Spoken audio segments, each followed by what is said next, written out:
लाका भाई तीज में अपने मम्मी के साथ वीडियो बना रहे थे यार, तो फिर यार लाका भाई मजाक मजाक में अपने मम्मी को तीज का गाना गाने को बोलते हैं। तो गाइस काफी प्यारा गाना गाती है यार वो नेपाली में, मेरे को बहुत अच्छा लगा यार, आप लोगों को भी बहुत अच्छा लगेगा सुन के यार। चलो गाइस आप लोग बताओ आप लोग ये वीडियो कहाँ से देख रहे हो, तो कोई भी झूठ नहीं बोलेगा बताना, ठीक है। तो छोटी सी क्लिप आप लोग देख सकते हो यहाँ पे लाका भाई का। हेलो हेलो के छ सबैलाई सबै सन्चै होला। आज तीज रहेछ ल, ह्याप्पी तीज सबैलाई, सबैजना चेलीबेटीलाई ह्याप्पी तीज।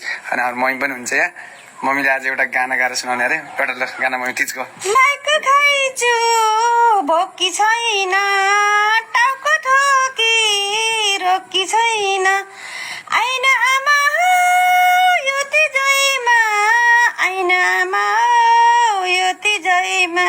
पहिले पहिले आमा हुँदा जान्दैन, अब आमा हुन्न होइन, आमा नभए नि आमा जस्तै छन् धरानमा है। ल आमाको बिर्स्याउने छन् माइती माइती छन्। ल तिमीहरूको तीज कस्तो हो कमेन्ट गर, मम्मीले गीत गाएर सुनाउनु कस्तो लाग्यो त्यो पनि भन कमेन्ट गरेर।